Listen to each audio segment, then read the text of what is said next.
Well, Julie, details on this incident are still sketchy, but right now an individual said to be posing as either a journalist or having some sort of connection or affiliation with MSNBC was questioned by Kenosha County law enforcement. Initial reports were that he or she might have been either following the bus the jurors were in, or perhaps even trying to videotape them as they traveled in this bus. This is a very serious matter, and I don't know what the ultimate truth of it is, but absolutely it would go without much thinking that someone who is following the jury bus, that is it's extremely serious matter.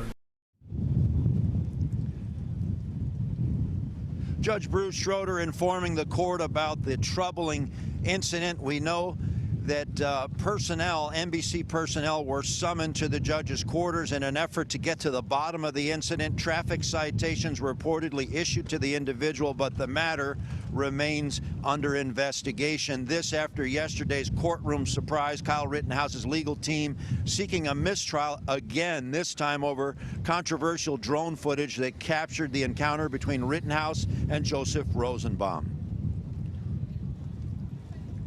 I really think before I rule on a motion, I should let the state respond. Kenosha County Judge Bruce Schroeder pushing back on the defense yesterday, telling them that he didn't even receive the new mistrial motion until Tuesday.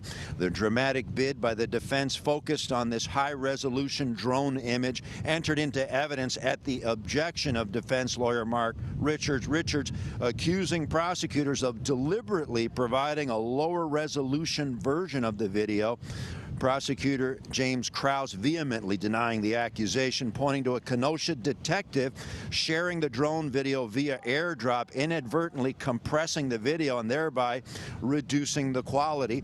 Tensions remaining high in Kenosha. A demonstrator causing a stir yesterday at the courthouse, armed with what appears to be some sort of military-style semi-automatic rifle. Wisconsin, an open carry state where citizens can legally carry a firearm in public, but Kenosha County Sheriff's deputies working to keep the peace outside the courthouse, briefly questioning the armed demonstrator who left the scene for a while, returning later without his rifle. But late yesterday, demonstrators reaching the boiling point.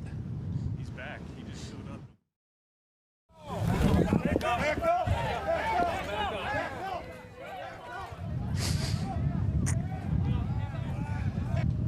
Now, jurors yesterday requesting the ability to screen social media videos first played at the trial. Judge Schroeder, after fierce courtroom debate, the judge granting the request over defense objections. Now, one final note, as a precaution, 5 Kenosha schools are transitioning to remote learning at home. There's concern about the verdict and a security threat to the children and parents, so the school district telling the kids and parents that they're going to be doing the remote learning until the verdict is over. At the Kenosha County Courthouse, Julian Cruz, WGN News.